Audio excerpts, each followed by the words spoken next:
करना चाहते हैं या स्टेडियम वाला? हाँ, एलएलबी करके दो तरीके का वकील निकलता है उसी स्कूल से, उसी कॉलेज से। एक वकील जिससे मिलने में भी आपको 5,000 रुपये देना पड़ता है कि 2 मिनट का, अगर आपको 5 मिनट आपका हम परेशानी सुनेंगे तो आपको 5,000 पहले देना पड़ेगा। केस लेंगे कि नहीं लेंगे तो बात की कहानी।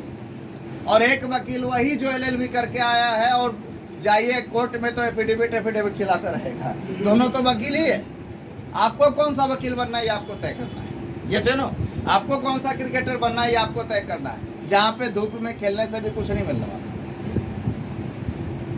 तो प्रोफेशनल बन के अगर किसी काम को करिएगा तो चीज़ें आपके लिए आसान हो जाएगी। शुरुआती में संघर्ष होगा लेकिन आगे चल के रिजल्ट भी वही देगा।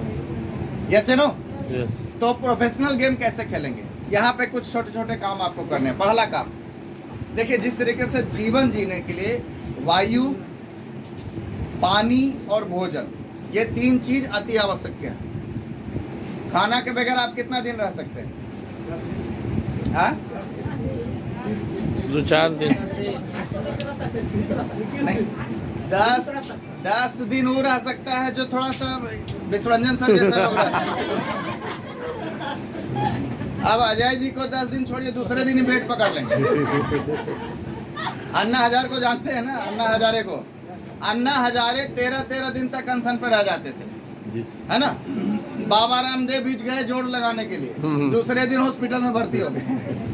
क्यों हो गए? क्योंकि जो मोटे लोग होते हैं, इमरजेंसी आने पे जो डिपॉजिट है वही तो निकलेगा ना।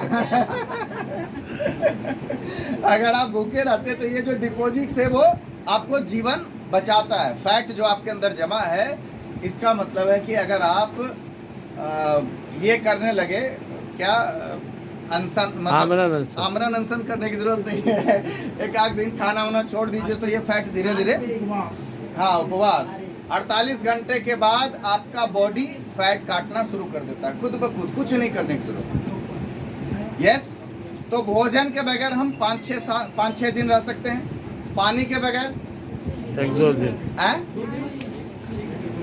36 घंटा तो आप बताइए, छठ को भूल गए, 2 दिन तो रह सकते ना अपने आप। छठ बिहार का ही पर्व है। बिहार में माताएं बहनें रहती हैं कि नहीं रहती हैं? जी, जी। जो छठ करती हैं, 36 घंटे का निर्जला व्रत होता है या नहीं होता है? तो 36 घंटा 48 घंटा रह सकते हैं बिना पानी का। बिना वायु का कितना देर रह सकते हैं? एक पल भी नहीं। ये सेनो, अब ये तीनों चीज का सामंजस्य हमको यहाँ पे बिठाना है। पहला वातावरण है ना, वातावरण चाहिए तो मीटिंग में आना पड़ेगा आपको। हर महीने की 1 मीटिंग आप जरूर अटेंड कीजिए। 1 से 2 मीटिंग आप करना है, 2 मीटिंग जरूर अटेंड करिए। 1 से 2 मीटिंग तो जरूर अटेंड करिए। एक तो यहाँ का, दूसरा एक प्रोफेशनल जो मीटिंग होता है, या तो जहानाबाद या तो पटना, किसी एक प्रोग्राम में आइए। ये क्या करेगा? ये आपको जिंदा रखेगा आरसीएम में। जो आरसीएम के मीटिंगों से दूर हो गया ना, वो आरसीएम से दूर हो जाएगा। समझ में आ रहा है? इसका मतलब आप अपनी सफलता से दूर हो गए। दूसरा, जल। जल क्या है? जल है आपका upline, active and growing upline. आपके टीम में जो आपका एक्टिव एंड ग्रोइंग अपलाइन है ना, उनके कांटेक्ट में आइए। ये आपको मरने से बचाएगा, है ना? आप जब आरसीएम करने जाते हैं तो कई लोग आपको निगेटिव करने के लिए तैयार बैठते ही नहीं बैठते। जैसे ना आप जाइएगा प्लान दिखाने, अब तुम शुरू किया, हम 15 साल पहले करके छोड़ दिए, है ना? ऐसा आता और चल जाता है, ये सब से कुछ नहीं होता है। देख उसको देखो, वो उतना सांस लगा हुआ, कुछ हुआ उसको? तो ऐसे बहुत सारे उदाहरण आपको देंगे, लेकिन ये अपलाइन बोलेगा कि हो सकता है। ये से नो, ये आपको भरोसा देगा। तीसरा है साहब क्या? भोजन। भोजन, भोजन क्या है? इस सिस्टम का मार्केटिंग प्लान। आप खाली मीटिंगों में आइए, आप खाली अपलाइन के संपर्क में रहिए और प्लान ही किसी को मत दिखाइए, तो बचेंगे क्या? नहीं बचेंगे। आपको यहाँ जिंदा रहना है तो डेली कम से कम 1 प्लान जरूर दिखाइए। राकेश सर क्या बोले थे? सफलता का डोज 2 प्लान रोज। 2 प्लान रोज। डेली 1 या 2 आदमी से जरूर मिलिए। किस प्लान को लेके मिलिए, लोगों को बताइए। महेंद्र सिंह धोनी एक बहुत बड़ा उदाहरण है इसका। महेंद्र सिंह धोनी जब वो क्रिकेट खेलने के लिए एग्जाम से छूटता था, क्रिकेट के लिए भागता था। स्कूल बंक कर करके भी क्या खेलता था? क्रिकेट खेलता था।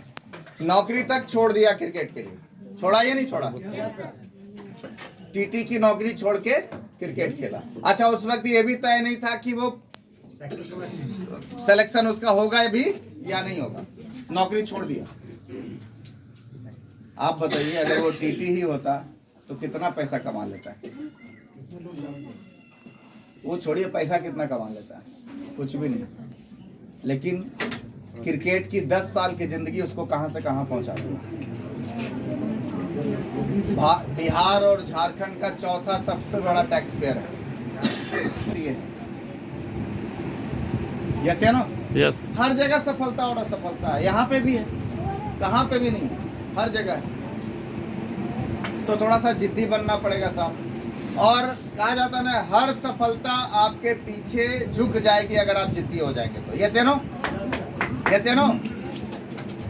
मैं आपको जिद का एक बहुत नायाब उदाहरण देना चाहता हूँ। नासा को जानते हैं? नासा वो संस्था है जहाँ पे दुनिया के सबसे बड़े साइंटिस्ट होते हैं।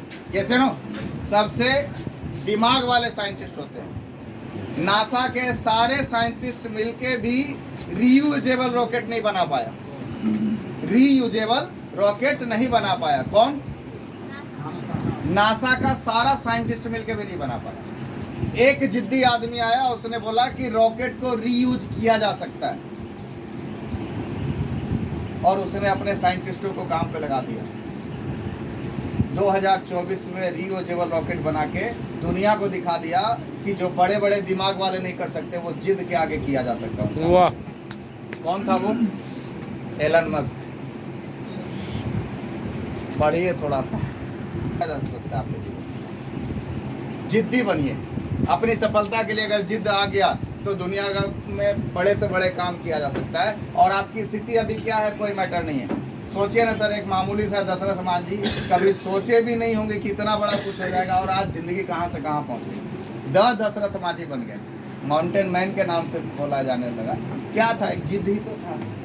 जैसे ना, तो अगर हम जिद पकड़ ले कि हमें डेली एक आदमी को बताना है, 5 साल का ही तो गेम है ना। हम 5 साल आपसे मांग रहे हैं। 5 साल 24 घंटा नहीं मांग रहे हैं।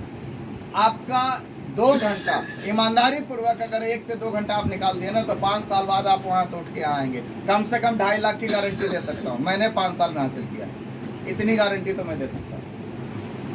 समझ में आ रहा है?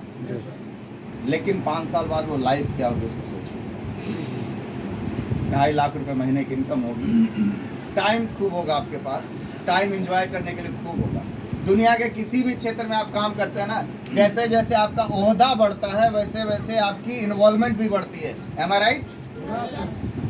जैसे जैसा आपका ओहदा मतलब पद बढ़ता है, अगर बिजनेस बढ़ेगा तो इन्वॉल्वमेंट बढ़ेगा, पद बढ़ेगा तो इन्वॉल्वमेंट बढ़ेगा। ये दुनिया का 8वां अजूबा है साहब। यहाँ जैसे जैसे आपका ओहदा बढ़ेगा वैसे वैसे आपका इन्वॉल्वमेंट घटेगा। टाइम खूब होगा आपके पास। और उसका जीता जागता उदाहरण है राजा राम सहारण। 10 साल से उन्होंने एक भी मीटिंग नहीं लिया था, फिर भी हर महीने 18 लाख रुपए सुपर की इनकम जा रही थी राजा राम सहारण की।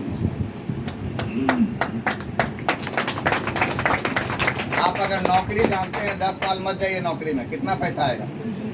आप अगर बिजनेस जानते हैं तो 10 साल दुकान मत खोलिए, कितना पैसा आएगा। आप अगर प्रैक्टिशनर है, 10 साल आप प्रैक्टिस करना छोड़ दीजिए, क्या आएगा? क्या आएगा सर? कुछ 10 साल बाद तो आप सुई देने लायक नहीं रहिएगा। सही बोल रहे, गलत बोल रहे, क्योंकि भूल जाइएगा। सही है? हर चीज प्रैक्टिस। चलिए, ये तो तब है जब आप काम करते हैं। जब आप काम करना बंद कर देंगे उस वक्त क्या होगा? अपने सिस्टम में एक व्यक्ति है मिस्टर ओपी शर्मा। सन 2000 में आरसीएम को ज्वाइन किए, 2005 में हम आरसीएम को टॉप अचीवर बने। आईएएस की नौकरी करते थे, सचिव स्तर के अधिकारी थे। हर शाम उनका किसी न किसी के ड्राइंग रूम में बैठता था मार्केटिंग प्लान दिखाते हुए, ये तीसरा काम करते हुए। 5 लाख रुपए महीने की इनकम थी साहब 2005 में। नौकरी उन्होंने रिजाइन कर दी। 2013 में वो इस दुनिया से चले गए, डेथ कर गए। मरने के बाद एक आईएएस को क्या मिलता है? 0। उनका बेटा उनके बाद सचिव बन जाता, हाँ क्या बनता? कुछ नहीं, अनुकंपा पे नौकरी नहीं मिलता। आईएएस आईपीएस को अनुकंपा पे नौकरी नहीं मिलता। उसका सीधा सा तर्क ये है कि अधिकारी का बेटा चपरासी नहीं बन सकता, या नॉमिनी चपरासी नहीं बन सकता, बेटा नहीं नॉमिनी। तो जो उन्होंने जमा किया था वही मिलता। लेकिन ओपी शर्मा के मरने के बाद उनका बिजनेस उनके नॉमिनी को ट्रांसफर हुआ मिस्टर रवि ओपी शर्मा के नाम से। और रवि शर्मा की जो पहली चेक आरसीएम से थी वो थी 25 लाख रुपए। वाह। अभी हर महीने की इनकम उनकी 45 लाख रुपए से ऊपर की है। मेहनत किसने किया? बाप ने। लोगों ने पागल किसको कहा? बाप ने। ओपी शर्मा को।